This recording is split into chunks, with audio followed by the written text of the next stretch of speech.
اے لوگو، تمہارا رب ایک ہے اور تمہارا باپ ایک ہے۔ تم سب آدم علیہ السلام کی اولاد ہو اور آدم مٹی سے بنے تھے۔ اے لوگو، ہم نے تمہیں ایک مرد اور ایک عورت سے پیدا کیا ہے اور تم کو قومیں اور قبیلے بنا دیا تاکہ تم ایک دوسرے کو پہچان سکو۔ بے شک تم میں سے سب سے زیادہ عزت والا وہ ہے جو تقوی میں سب سے بڑھ کر ہے۔ بے شک اللہ تعالیٰ سب کچھ جاننے والا، ہر چیز کی خوب خبر رکھنے والا ہے۔ کسی عربی کو عجمی پر، کسی عجمی کو عربی پر، کسی کالے کو گورے پر اور کسی گورے کو کالے رنگ و نسل کی بنیاد پر کوئی فضیلت نہیں۔ اللہ تعالیٰ کی بارگاہ میں فضیلت کا مدار صرف تقوی پر ہے۔ میں تمہیں اللہ کی عبادت اور تقوی کی وصیت کرتا ہوں اور تمہیں اس کی اطاعت کا حکم دیتا ہوں، اور آغاز کلام اس سے کرتا ہوں جو خیر ہے۔ سنو، زمانہ جاہلیت کی تمام باطل قدروں کو میں اپنے قدموں تلے روند رہا ہوں۔ سنو، عہد جاہلیت کی ہر باطل رسم و روایت کو میں اپنے دونوں قدموں تلے پامال کر رہا ہوں۔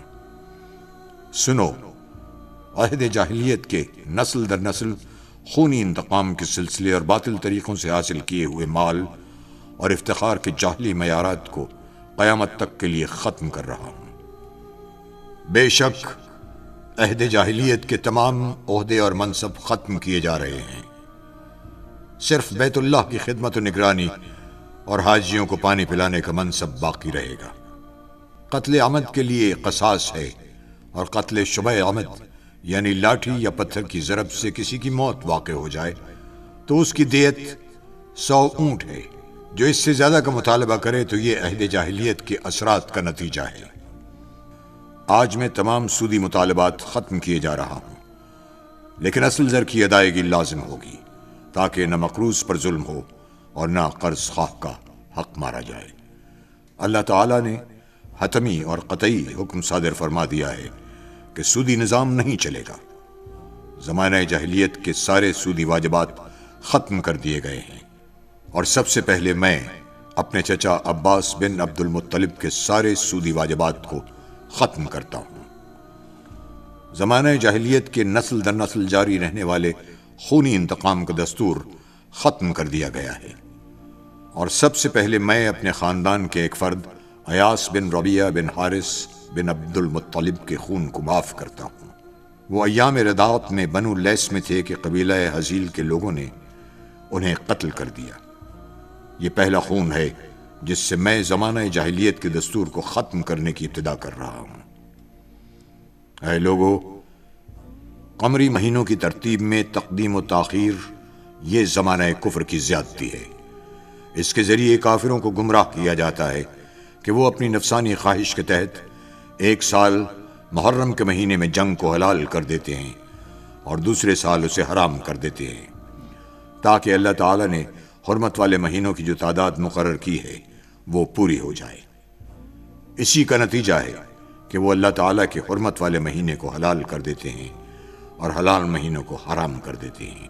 سنو، آج زمانہ گھوم پھر کر اسی ترتیب کے مطابق آ گیا ہے جو آسمانوں اور زمینوں کی تخلیق یعنی ابتدائے آفرینش سے جاری تھی۔ اللہ تعالیٰ نے اپنے تکونی نظام میں مہینوں کی تعداد 12 مقرر فرمائی ہے۔ ان میں سے 4 حرمت والے ہیں۔ ان 4 حرمت والے مہینوں میں سے 3 مسلسل ہیں، یعنی ذوالقعدہ، ذوالحجہ اور محرم، اور ایک رجب ہے جو جمادی الثانیہ اور شعبان کے درمیان ہے، اور قمری مہینہ کبھی 29 دن کا ہوتا ہے اور کبھی 30 دن کا۔ سنو، حج قیامت تک ذوالحجہ ہی میں ہوگا۔ اے لوگو، تمہارے جسم، تمہاری جان، تمہارے مال اور تمہاری عزت و آبرو کو ایک دوسرے پر وہی حرمت حاصل ہے جو اس مہینے ذوالحجہ، اس شہر مقدس مکۃ المکرمہ اور اس دن یوم عرفہ کو حاصل ہے جس میں تم سب آج جمع ہو۔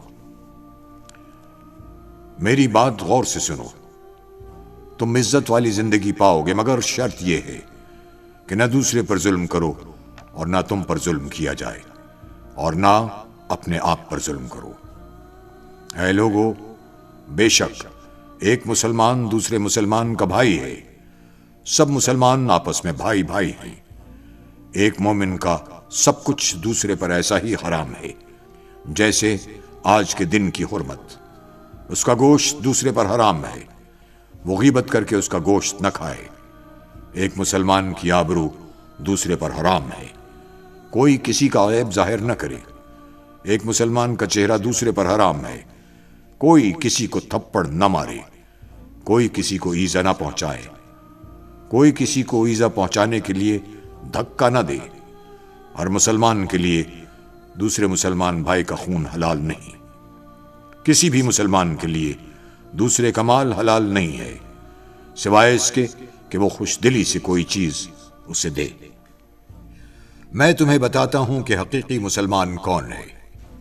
حقیقی مسلمان وہ ہے جس کی دست درازی اور زبان کی اذیت سے دوسرا مسلمان محفوظ رہے۔ حقیقی مومن وہ ہے جس سے لوگوں کی جان و مال محفوظ رہے۔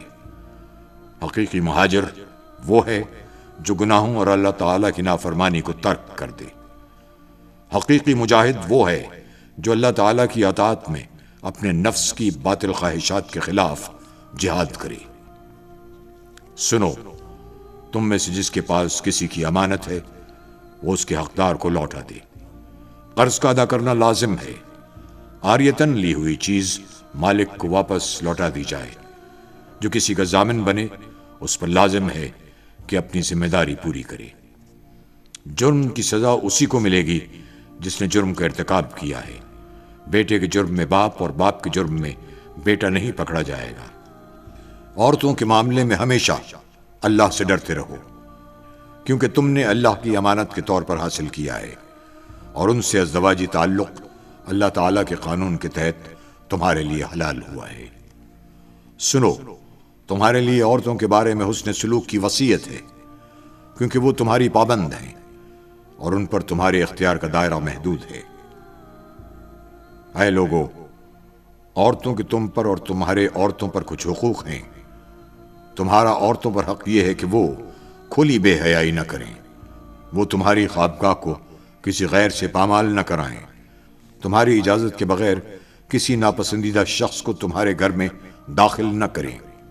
اگر وہ خدا نخواستہ ایسا کرتی ہیں تو اللہ تعالیٰ نے تمہیں اختیار دیا ہے کہ تم تادیب کے طور پر ان کا بستر الگ کر دو۔ تم تادیب و تنبیہ کے لیے انہیں معمولی سزا دے سکتے ہو۔ اور تمہاری بیویوں کے بھی تم پر کچھ حقوق ہیں، یہ کہ تم لباس اور طعام کی سہولتوں میں ان کے ساتھ حسن سلوک کرو۔ اگر وہ تمہاری نافرمانی سے باز آ جائیں اور جائز امور میں تمہاری اطاعت کریں تو دستور کے مطابق انہیں خوراک اور لباس فراہم کرو۔ عورتیں معروف کاموں میں تمہاری نافرمانی نہ کریں۔ اگر وہ اس معیار پر پورا اترتی ہیں تو تمہیں ان پر کسی زیادتی کا کوئی حق نہیں ہے۔ عورتیں گھریلو اخراجات میں شوہر کی اجازت کا خیال رکھیں۔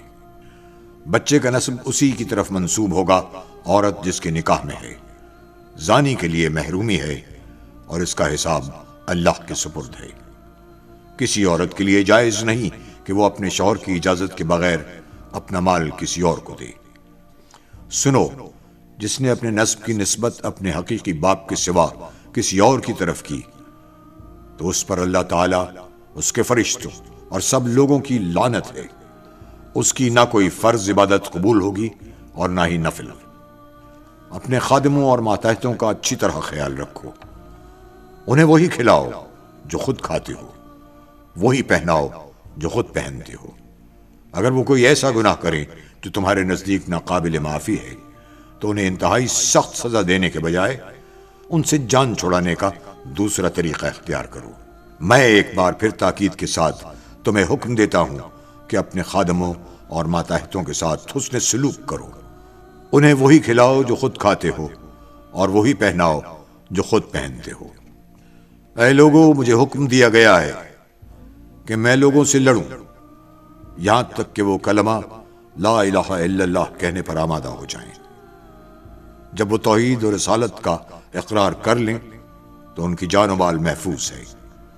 آخرت میں ان کا حساب اللہ پر ہے، یعنی باطن اور نیتوں کا فیصلہ اللہ کی عدالت میں ہوگا۔ اللہ کے ساتھ کسی کو شریک نہ ٹھہراؤ، ناحق کسی کو قتل نہ کرو، زنا نہ کرو اور چوری نہ کرو۔ اے لوگو، میرے بعد کوئی نبی نہیں اور تمہارے بعد کوئی امت نہیں ہے۔ اپنے رب کی عبادت کرو، 5 وقت کی فرض نمازیں پڑھو، ماہ رمضان کے فرض روزے رکھو، بیت اللہ کا حج کرو، خوش دلی سے اپنے مال کی زکوٰۃ ادا کرو۔ اگر تم نے یہ سب کچھ کر لیا تو تمہارا رب عز و جل تمہیں جنت میں داخل فرمائے گا۔ اور اللہ سے ڈرتے رہو اور ناپ تول میں کمی نہ کرو اور زمین میں فساد برپا نہ کرو اور دین میں حد سے تجاوز نہ کرو۔ تم سے پہلی امتیں اس لیے ہلاک ہوئیں کہ انہوں نے دین میں غلو کیا، یعنی حد سے تجاوز کیا۔ اے لوگو، شیطان اس بات سے تو مایوس ہو چکا ہے کہ تمہاری اس زمین پر کبھی اس کی عبادت کی جائے، لیکن اس کے علاوہ بہت سے معاملات میں لوگ اس کا کہا مانیں گے۔ وہ اس بات پر بھی راضی ہوگا کہ تم بعض معمولی باتوں میں اس کی پیروی کرو، بس اپنے دین و ایمان کی حفاظت کی خاطر اس کے فریب سے بچ کر رہو۔ اللہ نے جو بھی بیماری نازل کی ہے اس کے لیے اس نے دوا بھی اتاری ہے، سوائے بڑھاپے کے۔ اے لوگو، اللہ تعالیٰ نے وراثت میں ہر وارث کا حصہ مقرر کر دیا ہے، تو اب کسی کے لیے یہ جائز نہیں ہے کہ وہ اپنی وفات سے پہلے کسی وارث کے لیے کوئی وصیت کرے، اور غیر وارث اور خیر کے دوسرے کاموں کے لیے وصیت کی زیادہ سے زیادہ حد کل ترکے کی 1/3 تک ہے۔ میری اور مجھ سے پہلے انبیاء کی بہترین دعا یہ ہے: اللہ ایک ہے، اس کا کوئی شریک نہیں، بادشاہت اسی کے لیے ہے، ہر تعریف کے لائق وہی ہے، خیر اسی کے قبضے و قدرت میں ہے، وہی زندگی عطا کرتا ہے اور وہی موت دیتا ہے، اور وہ ہر چیز پر قادر ہے۔ لوگوں، جان لو کہ 3 باتیں ایسی ہیں جن سے مومن کے دل میں کینہ پیدا نہیں ہوتا، یہ کہ عمل خیر خالص اللہ کے لیے ہو، اہل اختیار کی خیر خواہی کرو، مسلمانوں کی جماعت کو لازم پکڑو۔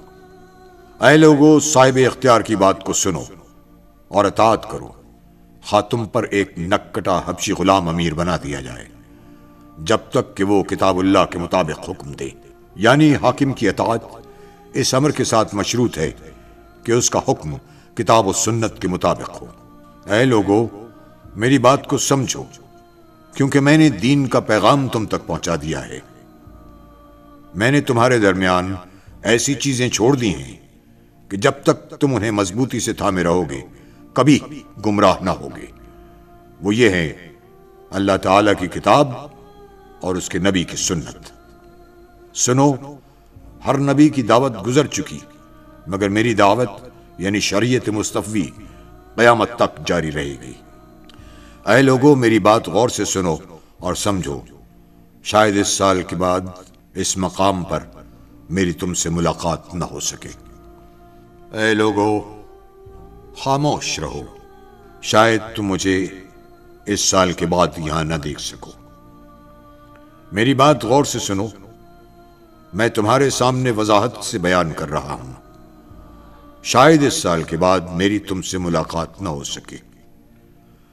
مجھ سے مناسک حج اچھی طرح سمجھ لو، شاید میں اس سال کے بعد حج نہ کر سکوں۔ اے لوگو، علم حاصل کرو اس سے پہلے کہ علم اٹھا لیا جائے۔ آپ صلی اللہ علیہ وسلم نے 3 مرتبہ تکرار کے ساتھ فرمایا، علم کا اٹھانا اس طرح ہوگا کہ علماء حق اٹھا لیے جائیں گے۔ میں تم سے پہلے حوض پر موجود ہوں گا، میں تمہاری کثرت تعداد پر دوسری امتوں پر فخر کروں گا، تو میری رسوائی کا سبب نہ بننا۔ خبردار، میرے بعد کہیں کافر نہ ہو جانا کہ ایک دوسرے کی گردنیں مارنے لگو اور تم عنقریب اپنے رب سے ملاقات کرو گے۔ پس جو شخص دنیا میں رہتے ہوئے آخرت کو اپنے پیش نظر رکھے گا تو اللہ تعالیٰ اسے قوت ایمانی عطا کرے گا، اسے اسی دنیا میں تونگری اور بے نیازی عطا کرے گا، اور دنیا اس کے قدموں میں سرنگوں ہوگی۔ جس کا نصب العین یہی دنیا ہوگی تو اللہ تعالیٰ اس کی طاقت کو منتشر فرما دے گا اور وہ اپنی آنکھوں کے سامنے فقر کو دیکھے گا، اور دنیا سے اس کے لیے جو حصہ لکھا جا چکا ہے وہ اسے مل کر رہے گا۔ سنو، تم نے مجھے براہ راست دیکھ لیا اور سن لیا، اور تم سے میرے بارے میں پوچھا جائے گا، بس جس نے مجھ پر جھوٹ باندھا تو وہ اپنا ٹھکانہ جہنم کو بنا لے۔ سنو، جو یہاں پر موجود ہیں وہ اس پیغام حق کو ان تک پہنچا دیں جو یہاں موجود نہیں ہیں۔ ممکن ہے کہ وہ لوگ جو یہاں پر موجود نہیں ہیں وہ اس پیغام کی حفاظت براہ راست سننے والوں سے بھی زیادہ کریں۔ سنو، قریب والا اس پیغام کو دور والے تک پہنچا دیں۔ پھر آپ صلی اللہ علیہ وآلہ وسلم نے حاضرین سے مخاطب ہو کر دریافت کیا، لوگو، کیا میں نے اللہ تعالیٰ کا پیغام تم تک پہنچا نہیں دیا؟ یہ سوال آپ نے 3 بار فرمایا تو تمام صحابہ کرام نے یک زبان ہو کر اقرار کیا کہ آپ نے یقیناً یہ پیغام ہم تک پہنچا دیا ہے۔ پھر رسول اللہ صلی اللہ علیہ وآلہ وسلم نے 3 مرتبہ فرمایا، اے اللہ تو گواہ رہنا، اے اللہ تو گواہ رہنا، اے اللہ تو گواہ رہنا کہ تیرے یہ بندے برملا شہادت دے رہے ہیں کہ میں نے تبلیغ دین کا حق ادا کر دیا۔ پھر آپ صلی اللہ علیہ وآلہ وسلم نے صحابہ کرام سے مخاطب ہو کر دریافت فرمایا، تم سے میرے بارے میں پوچھا جائے گا تو تم کیا جواب دو گے؟ تمام صحابہ کرام نے ببانگ دول اعتراف کیا، ہم گواہی دیتے ہیں کہ آپ نے دعوت دین کی امانت ہم تک پہنچا دی، آپ نے فریضہ رسالت ادا کر دیا اور آپ نے خیر خواہی کا حق ادا کر دیا۔